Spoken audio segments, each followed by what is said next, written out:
Sharon, why did you miss school today? I woke up this morning with excruciating pain in my chest. It is one of the complications of sickle cell disease. I took some medications but did not help it get any better. I will be going on to, my mom will take me to the hospital later. Mom. Hey.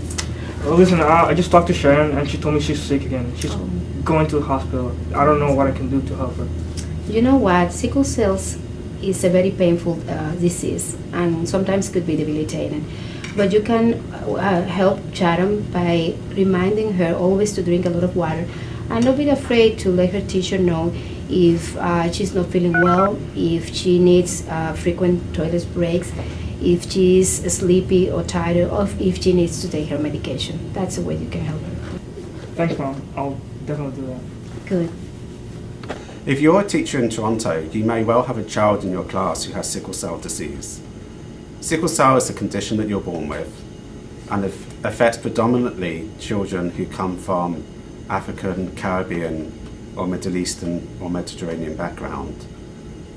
Sickle cell disease is a problem with the red blood cells, which are the cells that carry oxygen around your blood.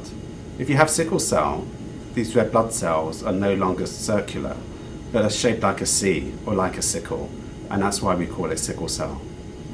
The problem is that these red blood cells are very sticky and they can cause the blood to not flow properly through your body. As a result of this, children with sickle cell can often experience really very, very severe pain that can come on at any time and without any notice. And what you may notice if you have a child in your class with sickle cell is that they may suddenly just not turn up to school one day because they've been affected by what we call a sickle cell crisis, where the blood flow has stopped flowing nicely in their body, resulting in really excruciating pain. So the problem with sickle cell is that not only does it cause a lot of pain to our children who are affected, but it also can come on at any time and can be triggered by anything.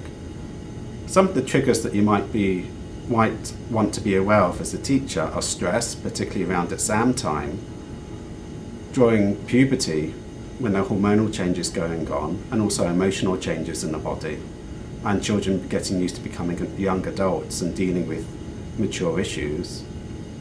Partying late at night, which may happen to children on a weekend.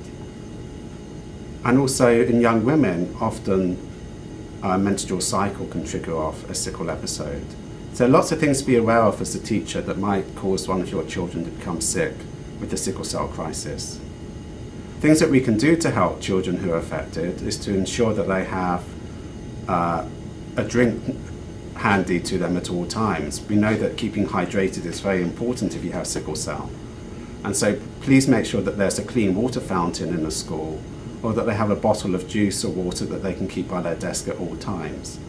This is particularly important when they're doing gym, when they might find that they become dehydrated quicker than other children. We also know that children with sickle cell might have reduced exercise tolerance in that they can't exercise to quite as long or quite the same intensity as other children in the class. And it's important to bear this in mind, again, particularly during gym time. Other things to bear in mind for children with sickle cell is that they're more likely to have severe infections. So never dismiss a child who comes to you saying they're feeling unwell, feeling hot or cold or sweaty, or who has a temperature. That's really a sign that they need to seek medical attention straight away, as infections can be very serious in children with sickle cell disease. And finally, unfortunately, strokes are very common in children with sickle cell. About 1 in 10 or 10% of children with sickle cell disease will unfortunately have a stroke. And this may come on at any time.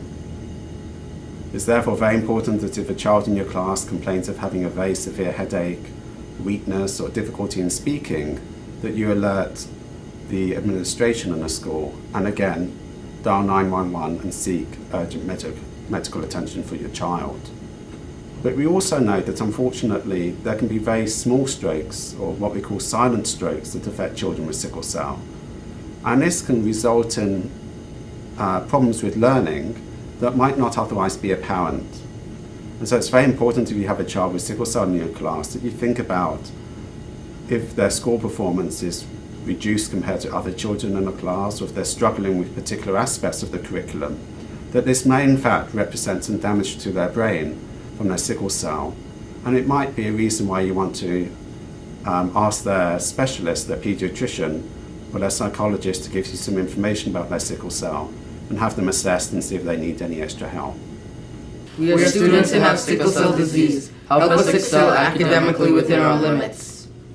Hi, my name is Doreen Alexander. I'm the president of Sickle Cell Awareness Group of Ontario. On behalf of the board, I would like to thank the institutions, schools, and volunteers for helping to raise more awareness of sickle cell disease among educators. Please call us at 416-745-4267 or email us at info@sicklecellanemia.ca.